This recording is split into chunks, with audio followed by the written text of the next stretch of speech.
let's open our Bibles to the book of Ephesians. Ephesians chapter 5. Ephesians chapter 5. And we read beginning verse 14 up until verse 17. Verse 14 to 17, although our text for consideration will be on verse 16.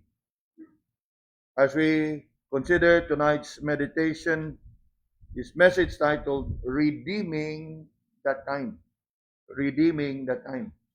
But I invite you to read beginning from verse 14 up until verse 17. I will begin verse 14 and you'll respond, and we read together verse 17. Ephesians 5 verse 14. Wherefore he saith, Awake thou that sleepest, and arise from the dead, and Christ shall give thee light. See then that you walk circumspectly, not as fools, but as wise. Redeeming the time, because the days are evil. Wherefore be ye not unwise, but understanding what the will of the Lord is. Ang atua karon nga pagapamalandungan, especially our main text, which is verse 16, is actually a wake-up call for believers. And when we say wake-up call, usa kini ka pagpukaw sa mga kaigsuonan. A wake-up call or an alarm for all the believers. And why would I say that it is a wake-up call? For obviously, in verse 14, that is what we read. Wherefore he saith, Awake thou that sleepest. You know mga kaigsuonan, ang kamatuoran, daghan karon sa mga kaanakan o katawhan sa Ginoo ang ga-enjoy sa ilahang espirituhanon nga pagpangatulog. You look closely at that verse. Kinsay gisuwatan ni Apostol Pablo ana ang mga magtotoo. Unya, ang mga magtotoo nga iyang gisuwatan ana, he actually describes them as what? Deep asleep. Kay nga naman, kay ang iyang pagtawag ngadto kanila is what? Awake! Pangmata ka mo. And why is it so? Because of the sad reality that many of God's people are slumbering. Ang uban nangatulog, ang uban nangaduka, ang uban subo man naghagok diha sa ilang espirituhanon nga kinabuhi. And that's why I say, tonight's message is a wake-up call. For as you can see in verse 14, Awake thou that sleepest, and look here, and arise from the dead. Imagine na og unsa ka grabe ang pagkahinanok nga daw natuog nga murag patay. Dili lang ni tagpilaw, kung dili, you look at the keywords there, awake and arise. You know, if you engage yourself in a careful study of the verse, and you apply your observation, what are the keywords there? Awake and arise. Those are keywords. So, kinsa may imuhang sultihan na awake and arise. Mingon gali kag awake atong binisayon. So ayan na to. Awake unsa man? Pagmata. Arise unsa man? Bangon. So what is being referred to there? What is being described there? Nga ang mga magtotoo is deep in their sleep. Grabe nga katog.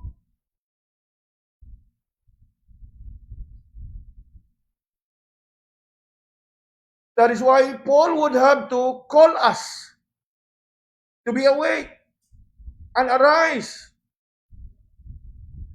And having been awakened and been arose, we are then commanded to what? Verse 15. walk. Now, I want us to follow the order.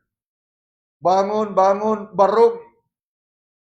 Keep going. Are you following? It's actually filled with action. Awake, arise, and then what? Ingon dia, walk. See then that ye walk. The Apostle Paul is calling us and urging us.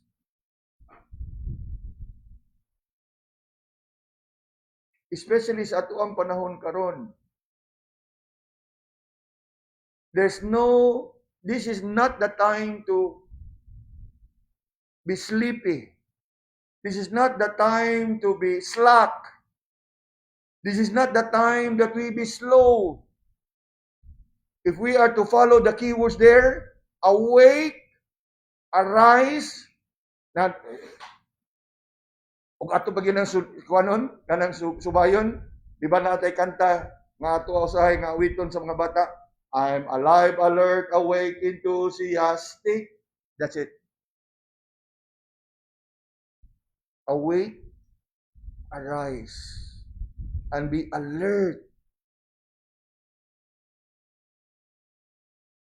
Nga naman, for obviously, we are in the last days. And the Apostle Paul is calling us not just to awake and to arise, but to walk circumspectly. Ug mo kana nga, sa kuha ng gingon, tonight's message is a wake-up call. Particularly in the area sa atuang paglakaw, sa atuang pagkinabuhi, sa atuang pagpangalagad sa Ginoo. And that is where our text comes in. As you awake and arise and walk, you are to redeem the time. Now, I come across a story about the devil having a meeting with his minions. Mingon gani kag minion sa iyahang mga pulupong, sa iyahang mga followers. And somehow they were discussing about how best they can deceive people. We know very well that the devil is the father of lies. He is the master deceiver. Unya, ang tanan nga iyahang mga followers, iyahang debriefing. Ug nga iyahang gipangutana. And they were talking and discussing about how best they can deceive as many people as they can. Unya ang usa ni volunteer og tubag, I will tell them that there is no God. Muna nasudya ang ununa nga iyahang malimbungan, mailad ang mga tao. But somehow, the devil said, sa ingon ana ni mga statement, you will not be able to deceive many because many people believe that there is God. Then the second says, I will tell them that there is no hell. Then the devil said, with that statement, you would likewise deceive not many as well. For the fact is, many believe that there is heaven, and just as there is heaven, there is also hell. Wa mo makabantay ana, bisan gani di magtotoo, mutuo gyud nga naay langit ug naay impierno. Bisan gani dili magtotoo, nagtuo gani sila nga happy birthday in heaven gyapon. In other words, the devil tells them, di gyapon you will not be effective if that is what you will tell the people. Then the third minion rose up and said, I will tell the people not to hurry. I will tell the people not to hurry. Hurry, H-U-R-R-Y. In other words, ayaw mo pagdali. Sa iyahang pagdungog ana, The devil surely, ingon siya, surely you will deceive many by telling them to not to hurry. Surely, daghan ang malipat ug daghan gyud ang mailad. Na munong tagkadiyot. Kaganiha, magtuog gyud ka nga, mas klaro gyud siguro to kay there is no God. Mas klaro gyud to, there is no hell. Apan ingon ang panuhay nga di gyud mo makailad ana. Pero sa ikatulong, ang ingon nga no hurry, ingon siya, with that, you can surely deceive many. Siguro makapangutana ta, ngano ka? Unsa may naa ang no hurry? You know, mga kaijunan, sa ako ang pagbasa ani, nakarealize ko na tinuod. It's the most common and the most innocent but the most effective deception that we have been made to believe. Nga sa ato ang kinabuhi, we have all the time and we have plenty of time as there's no reason for us to hurry. When the Bible says, redeeming the time for the days are evil. In other words, sa taas-taas nga panahon, kita nga mga kaanakan sa Ginoo, apil ta sa nalimbungan, kay daghan tang nga nagpanuo nga no hurry. We have plenty of time. Di ba tinuod? No hurry. We have plenty of time. The most common, the most innocent, nga naman, bitaw no, okay, relax. No hurry. Pero giduyan na day ka. Wala lang ka giduyan, gituya na gyud ka. Sa pagduyan ug pagtuya, grabe ang imong pagkahinanok. Remember the keywords in verse 14? Awake, arise. Kay nga naman, no hurry man. Giduyan man ka. You were made to believe that you have all the time and you have in control of your time. And somehow, if you look carefully at the verses nga itong gilantaw, awake, arise, walk, and then verse 16, redeeming the time for the days are evil. And no doubt it is a wake-up call. Pagmata, ayaw pagpalipat, ayaw pagpalimbong, ayaw pagpailad that you have plenty of time.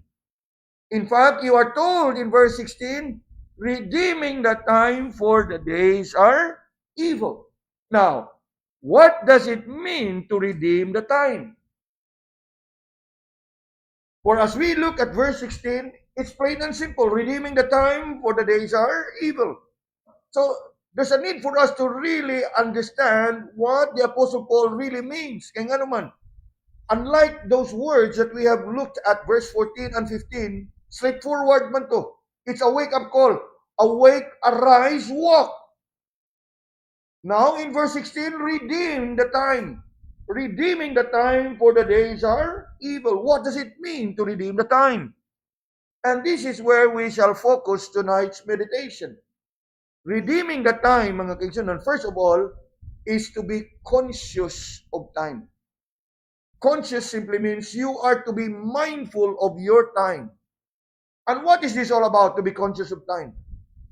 It is about making good use of your time. And why are we supposed to make good use of our time? Realize this, mga kaibigan.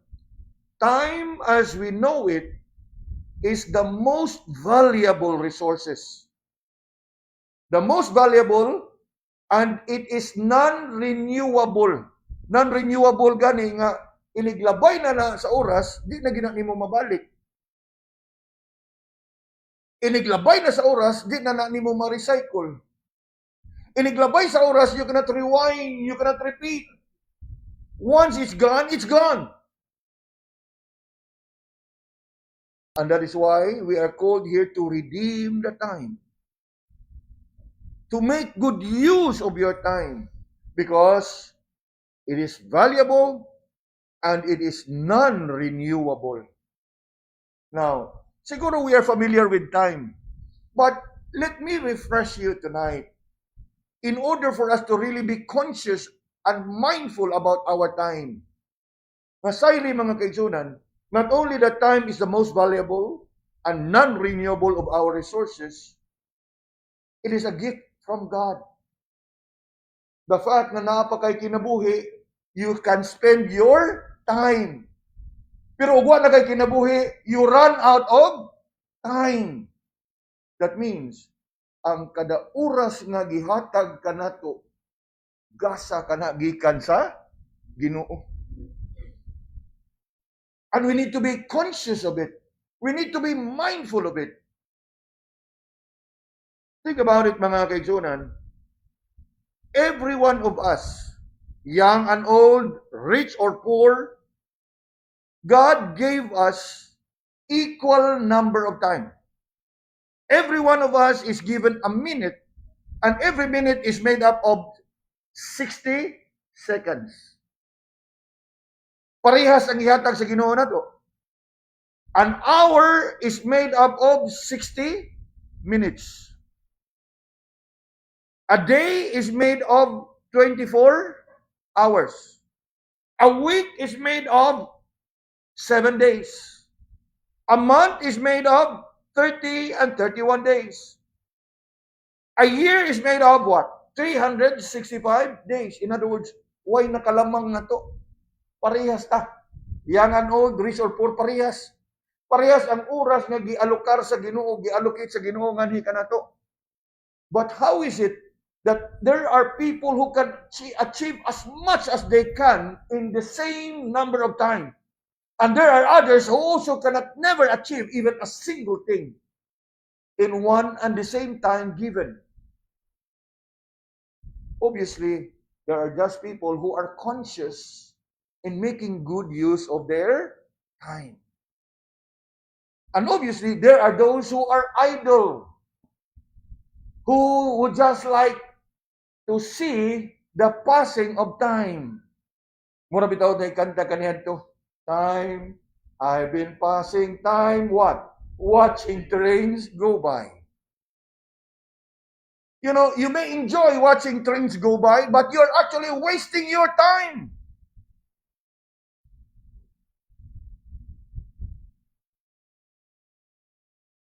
Awa man siya na makakaniyo man siya nga time, I've been passing time, watching trains go by. In other words, he spent his time doing nothing. That means he is not redeeming the time. He is not conscious of time. Whereas to some others, they are conscious and mindful how best they can achieve and how most they can make of limited time. Kay lagi, na may duha ka panglantaw. Ang usa, ataas pa kayo, na ba kay 60 seconds? Ang usa mingon, mubo na kayo, 60 seconds ra. Diba? Mao na gihapon, usa ka oras, dapat tayo usa ka oras. Uy, mubo na kayo ng usa ka oras. Ako ban, mga pisa, tala pa yung usa ka oras. Have you realized that? Bisan ining gamay na itong nga pundok, you talk about 1 hour, some of us may say, oh, mabuo na kayo, sa oras na. Ang uban, taas ay, labi nagwali, sa oras, magugaya, anong sa oras, pastor eh.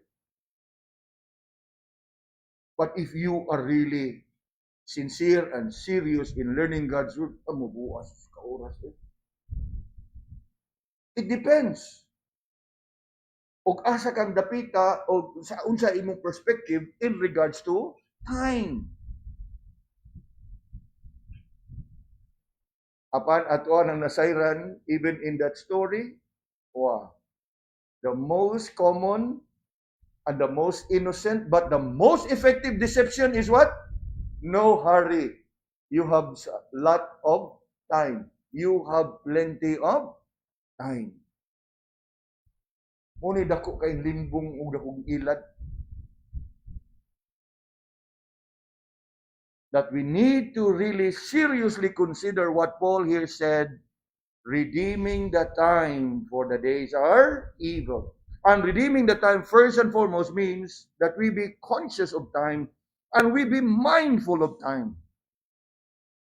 Nga naman, whether you like it or not, the clock ticks every single moment and the countdown continues. If you are familiar with engine or makina, sakyanan, whether you are idle or full throttle, the clock continue to tick. Unya, ug ato nang i-apply sa kinabuhi, ug idle gani, ug ikaw nagtapol doing nothing, or active kay ka doing anything, the clock continue to tick. If you are an engine, if you are idle or full throttle, same thing. The clock continue to tick. And remember, the most common and the most innocent but the most effective deception is to believe that you have plenty of time. Gani, we are so conscious about time in a sense nga, pila edad mo ron? Bata pa ka, taas pa kay kaglatason. How do you know? Nga bisan pa man og edad og 18 niya ika-19 niya matay. But we often have that mentality nga ay bata pa ka, taas pa kay kinabuhi nimo. How do you know?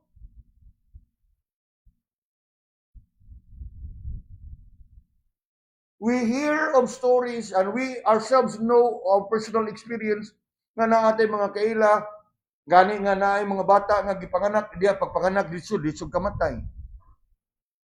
Ang uban gani bisag naa pa sa sud sa tiyan. How do you know? You don't know. That's why we need to be conscious of time. That every moment of it we must treasure.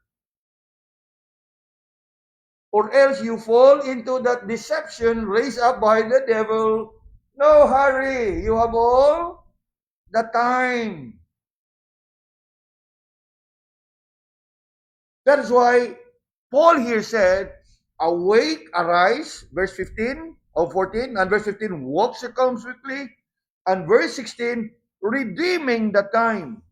In other words, gibangon ka, gipukaw ka, gipabangon ka, haron nga magkinabuhi ka, nga dili ka mag-usik sa oras nga gihatag sa Ginoo diha, nimo. Unya mo ni idea ng redeem. Hilabi na sa ato bitang kahimtang. You think of the number of years nga atong giusik sa ato ang bisyo, sa ato ang pagpakasala. O karon nga nagkahikila na tas Ginoo na tas kahayag. The more that we will make up, we will cover up sa nausik na itong oras sa pagbuhat sa mga waynada, nga karon at any moment, atong pahimuslan kining tanan, nga atong buhaton sa mga butang ng makahimaya sa Ginoo. That's the idea behind the word redeem.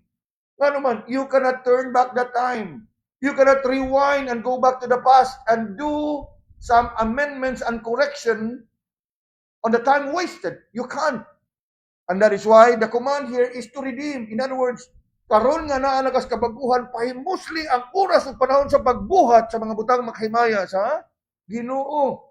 Nga naman, now, give and take, many of us have wasted our 15 years, 20 years, pag kinabuhi dias pagpakasala.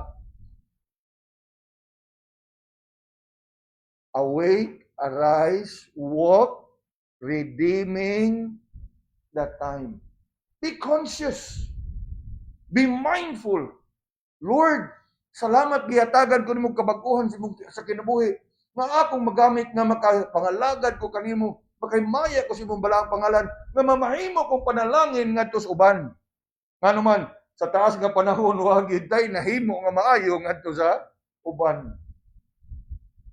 That is what it means. Redeem the time. Now, the meaning of the word is to buy up. Gani, to be even more practical, to redeem the time is to double your time. To make up.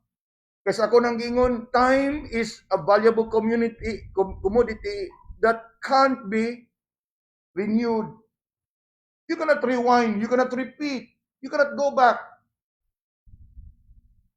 And so, karon nga naa nakas kahayag, naa nakas kabaguhan, gamita ka na nga oras o panahon sa pagbuhat sa mga butang maayo, sa pagbuhat sa mga butang makahimaya sa Ginoo, o mahimo kang panalangin ngadto sa uban. It is about seizing every opportunity and making the best out of it. Kunya, mangutan na ta. Why would the Apostle Paul calls us to redeem the time? For obviously, for so long a time, we have been made to believe that we have plenty of time.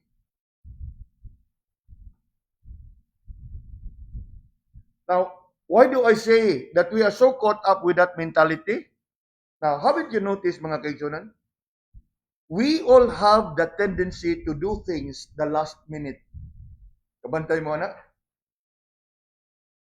Whether you are at home, in school, at work, ano sa ang deadline? Unya, ini kaybaw nas deadline, aray lang ta diri ay. Now tell me,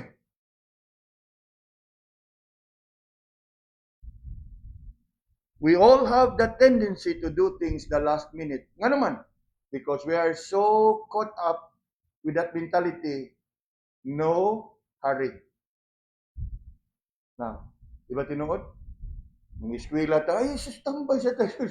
Dako na kayo ng classroom, ay, di ta mali. Oh, mga pe. Kanya, uban, nga ito pa, o snack. Istorya-istorya na, ito na lang, sugo ng klase.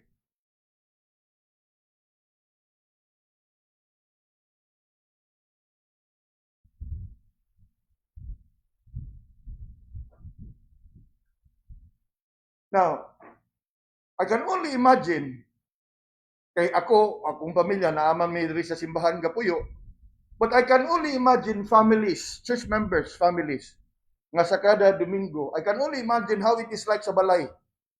Papa, siguro mga anak niya, papa, pagdali na kayo alas 9 na. Ay, Sunday school pa na. Taas kayo nag-storyas, pastor Sunday school. Abot pa ta 9:30.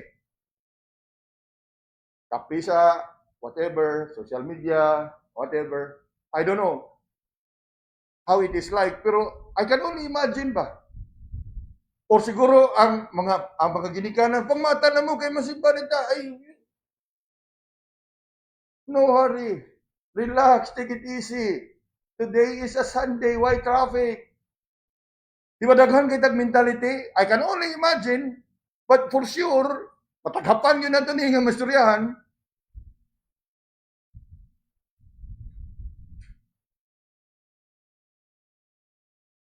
Why is it so? Tell me. Because for so many years, we believe that we have plenty of time. No hurry. We all have the tendency to do things at the last minute. Upon what is so ironic is here. Listen carefully. Aning ikaduha. We can so easily find time for leisure, for recreation, and for rest.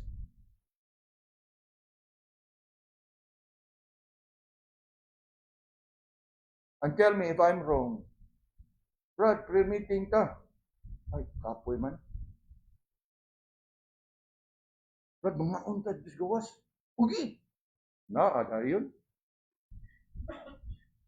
I mean, di dalala to elaborate ba, kaya basig ma-misunderstood ta. But, is it not true?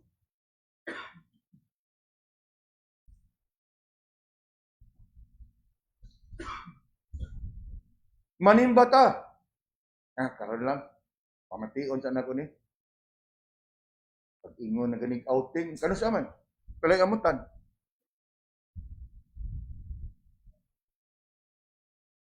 Bantay mo na.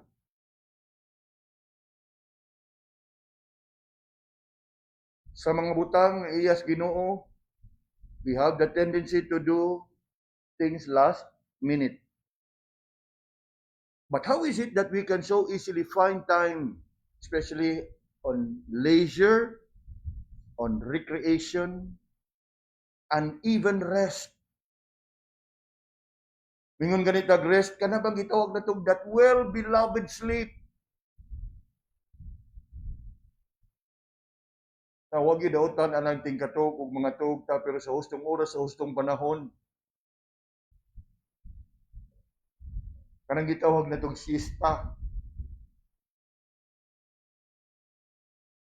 There's always time for it. But the point is, yes, how is it nga sa mga butang nga iya sa Ginoo, we have the tendency to what? Delay and do it last minute. But in things to our interest, we can so easily reschedule. Oh, okay ra, ako na yun. Wow. Bright minds, bright ideas. Why is it? Because we are so caught up with what? That mentality, no hurry. You have what? Plenty of time. Huwag mo ka na nga. Si Apostle Paul sa iyang pagpukaw ka na to, ingon gyud siya, awake, arise, walk, and then what? Redeem that time. In other words, as you awake, arise, and walk, you don't walk lousily. You don't walk lazily. But you walk conscious of your time.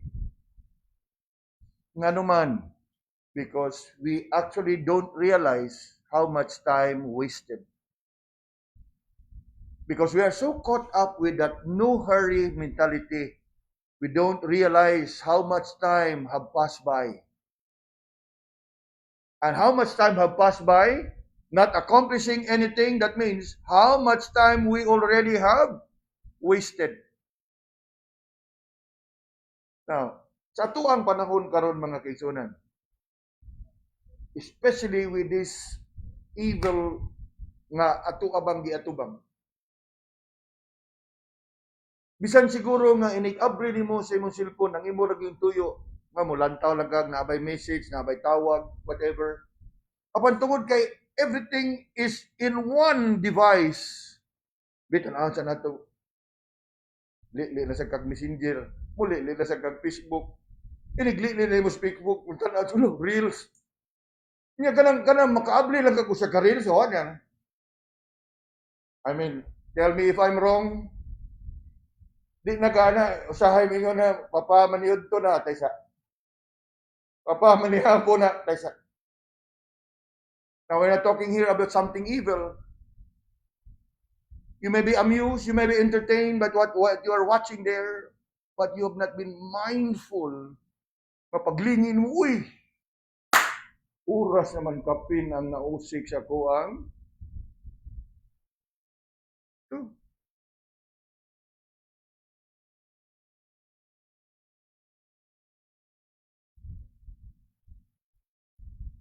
Gani, if you are going to ask yourself, your average time on social media, you be conservative with your estimate, mga 30 minutes lang yun siguro ni, na aron ninyo yung matubag, tanawan ang inyong cellphone, di ba naman ay sumari per day, lantawa diha, and you'll be surprised, look, 6 hours average. Now, if that is the case with you, can you say that you are conscious of time? 6 hours, 6 hours, daghan na kag nahimo ana igsoon. Now, social media pa na. Then what about streaming, music or video?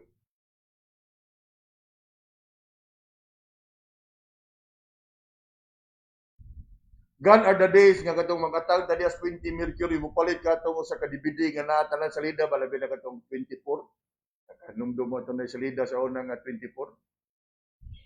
Wow!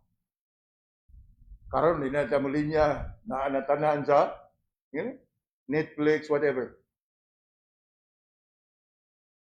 How much time? 30 minutes na pastor para lang makadukka ba makatug.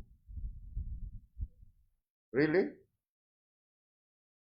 Muna nga, without you realizing it, you have wasted much time. And not only that you have wasted much time, imong giusab ang imuhang body clock nga ting katug unta nimo ng oras sa nahimo nino nga ting mata. And so ang ting mata unta nimo mo imong ting katug. You don't realize it. You are actually wasting so much time. Social media, video streaming. What about the rest? What about our hobbies? What about the usual nga ato ang kanang kalihukan ug activity sa kada adlaw?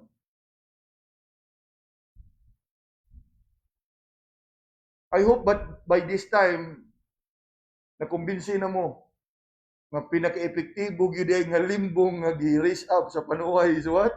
No hurry, you have plenty of time. The most common, the most innocent, harmless. But once you are into it, you are being lulled to sleep. Giduyan ka pag-ayo. That's why the word there in verse 14 is awake, arise. E nga naman grabe imong pagkahinannog igsuon diha sa imong spirituhanong kinabuhi.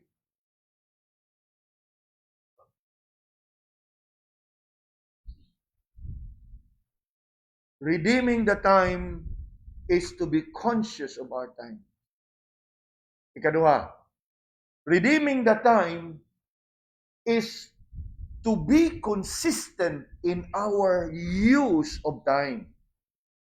Conscious of time and to be consistent. Now, nganong gikinahanglan nga ato ang punan ang ato ang consciousness with consistency? Because there will be times that even when you are conscious, there will be a lot of enticement. There will be a lot of attraction. Parehas bitaw anang ingon ka sa doktor nga, okay, you go on diet. Kunya, naigitawag og cheat day. Kunya, how often is your cheat day? How often? Na, nabali na noon, ang cheat day kada adlaw, do you see the point? Dili pa lang dugay, I had lunch with all the GBI students and they were discussing about usa na to kay suon nga gi-advisean nga mag-diet niya. Kano sa mga magsugod? Sa man pagsugod nga agbay na siyang gimanduan, pero wa pa gid siya kasugod. Di pa na cheat day. Because all the time you have been cheating. I hope you are able to see it, mga kaibigan. To be mindful and to be conscious of your time must be supported with consistency. Nga dili lang diha sa pulong, kung dili pinaagi gyud sa buhat. And you know what it means? To be consistent simply means to be steady, to be regular. Nga kanunay, it's not just a once a week, but it is a week-long consistency. Week after week, day after day, week after week, months after months. And that means that as you are conscious of your time, you also must be consistent in that consciousness of time. And that can be applied. That consistency can be applied. Una, that we be consistent in our walk.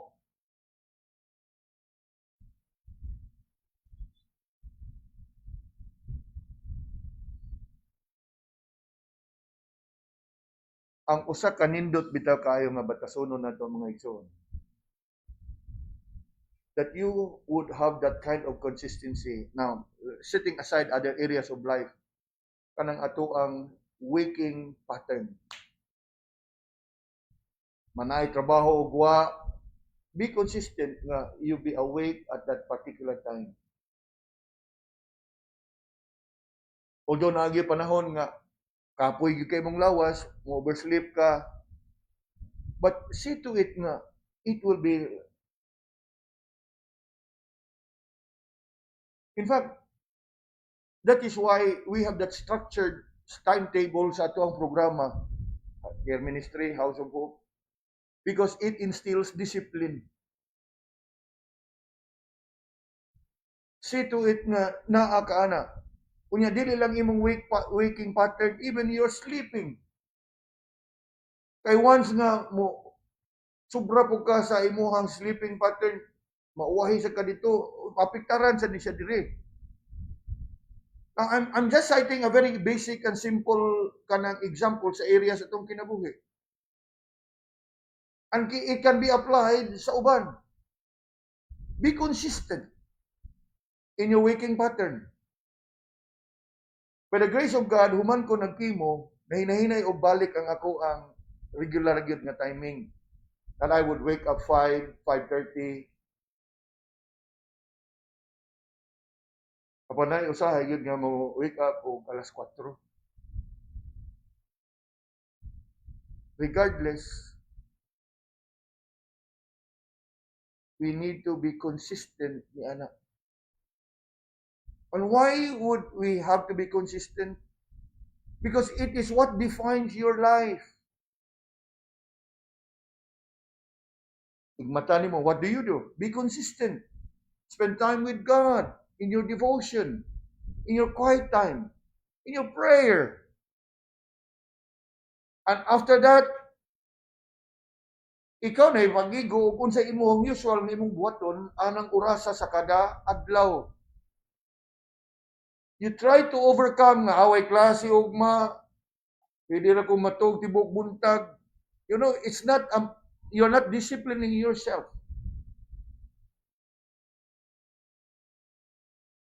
Because we need to be consistent.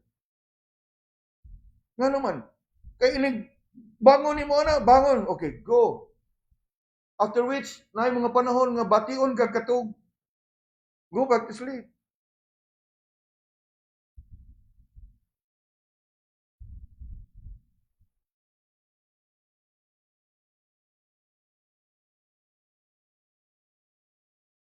Kaganihang buntag, nakabangon ko og sayo. I was thinking nga alas 5 na to. So I was up and about alas 6, believing nga alas 5 na to. Diya na ko sa kong lamisa. I go through my usual quiet time. I go through my usual prayer time. Yeah, galanto ko nga.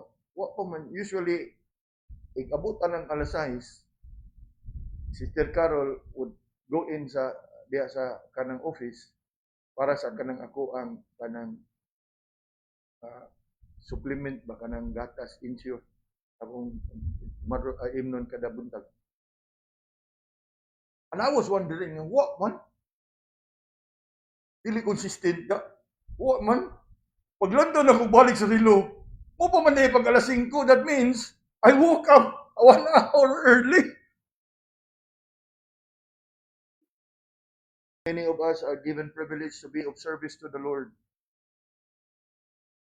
May we be mindful sa ato ang mga preparasyon sa itong kagalingon and be consistent in our service to the Lord.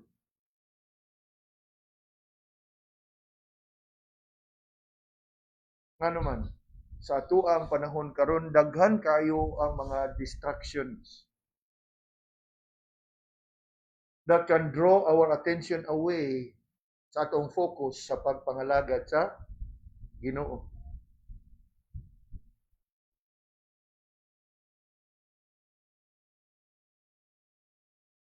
The more that we must be conscious and be consistent in that consciousness.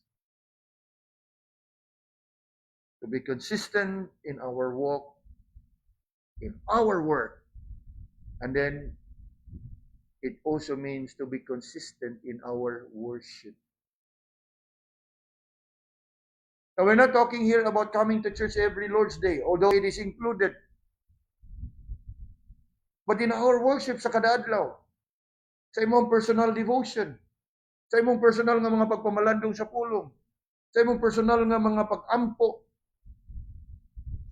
be it in private and public worship, see to it that you are consistent. Make these things as non-negotiable.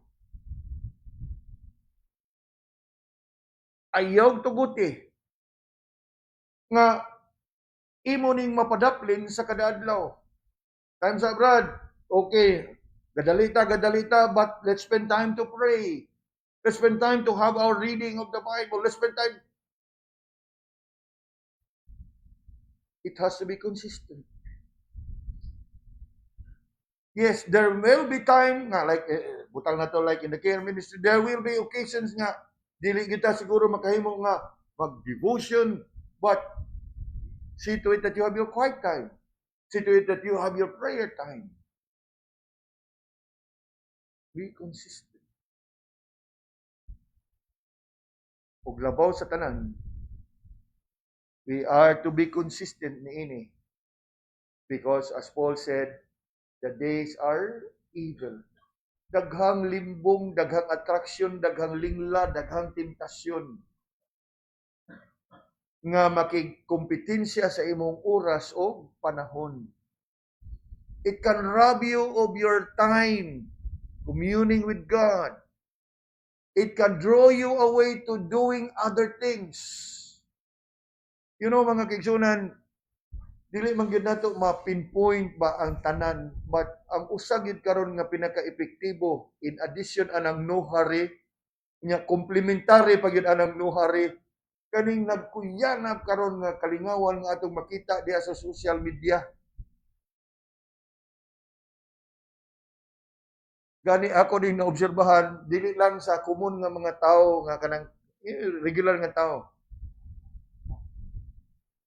Usahay ma-amaze ka mismo mga rebeldes bukid, mag-reels naman siya.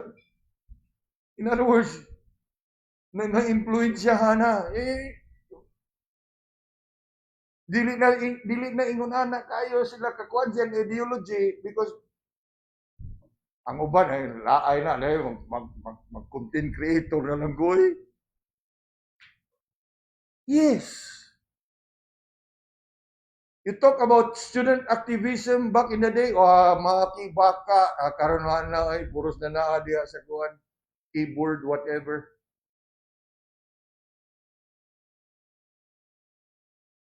And why is it so? Because they have been distracted. Now, wa na tayo labot diha. But the point is, kita, where we ought to be focused sa atoa nga pagpangalagad sa Ginoo, sa atong devotion sa atong Ginoo, sa atong paglakaw uban sa Ginoo. And then we allow ourselves to be distracted by the allurements, attractions, and the pleasures of the world. What is affected? Ang imuhang paglakaw, ang imuhang pagpangalagad, o ang imong relasyon sa Ginoo. Redeem the time, for the days are evil. Yes. These are the very areas of our life that are greatly affected if we fail to be consistent in our use of our time. Unya unsay culprit ana? Because we continue to believe in that mentality, no hurry. There's plenty of time.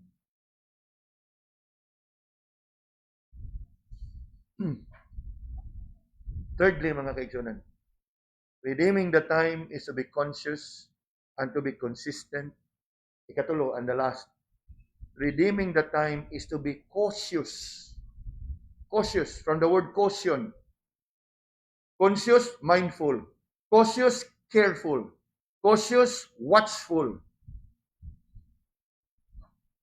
Why are we supposed to be cautious? We have to be cautious of the signs of the times. And what are the signs of the times? Paul said in the last part of the verse, redeeming the time, why? Because the days are evil. Mag-amping ka. Magbantay ka. Because no matter how friendly the world may appear, but the days are evil. The world is out to get us. The world is out to destroy us. Nga malipat kita, malinglata o malimbungan ta, that we will join them in all their pleasure and in all their worldly activities. The days are evil. So, don't just be conscious and be consistent with the use of time. Be cautious of the signs of the time. No doubt the days are evil.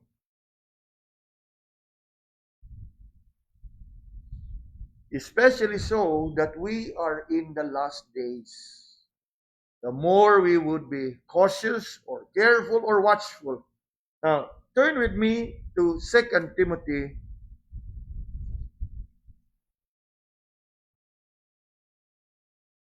chapter 3 and verse 1. Paul, in his letter to the Ephesians, says, redeeming the time because the days are evil. Now, look here. The days are evil, especially so that we are in the last days.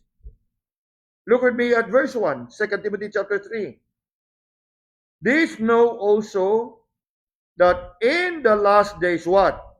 Perilous times shall come. So not only that the days are evil, perilous times have come. And how did Apostle Paul describe these perilous times? Verse 2. Men shall be lovers of their own selves, covetous, boasters, proud, blasphemers, disobedient to parents, unthankful, unholy, without natural affection, truce breakers, false accusers, incontinent fears, despisers of those that are good, traitors, heady, high-minded, lovers of pleasure more than lovers of God. Now, lantawa ang paghulagway ni Apostle Paul diha. Og dili ba na mao ang atong makita karon sa ato ang panahon? No doubt, the days are evil. There is moral and social declension. The more that we be cautious of the signs of the time. Not only that there is moral and social declension, the worst, there is spiritual deviation. 1 Timothy chapter 4, and look with me at verse 1.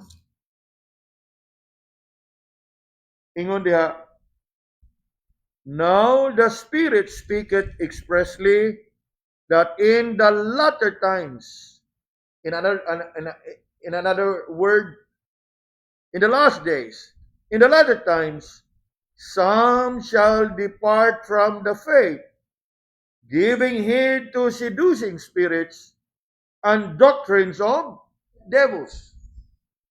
The days are evil because there's moral and social declension and there's spiritual deviation.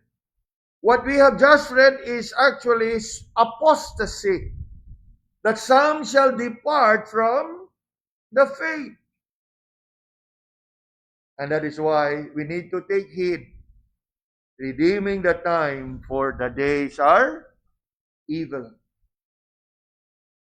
Then if we can add to it the signs of the Lord's return, we are seeing a lot of it. That is why we need to be conscious, we need to be consistent, and all the more, be cautious, be watchful, because of the things that are happening around us.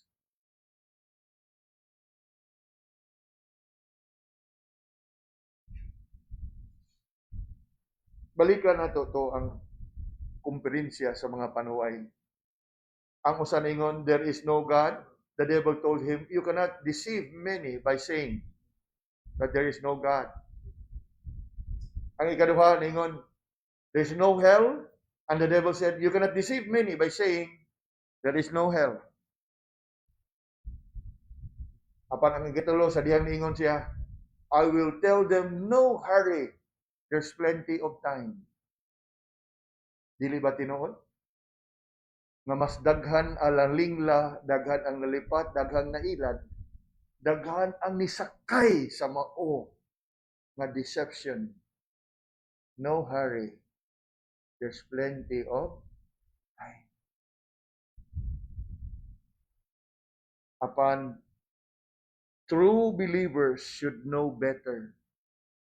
Be not deceived that there's plenty of time and that we should not hurry. Because God's word said, the Apostle Paul said, redeeming the time because the days are evil. In fact, that in itself, when the devil would say there's plenty of time, it is indeed a deception. Nga naman, because in many verses in the Bible, we are told time is short. Life is short. In fact, Moses in Psalm 90 even prayed, teach us to number our days that we may apply our hearts unto wisdom. Simply means, teach us, O Lord, that we will be wise in making use of our time. And so, mga kaigsunan, considering what the Word of God tells us this evening, the next time you hear such an idea, no hurry. There's plenty of time. Think again. Especially when it is being used on matters concerning your walk, on matters concerning your service, on matters concerning your worship unto the Lord. Reflect upon these things. For it could be that up until now, we are still being deceived by the devil, believing that we have plenty of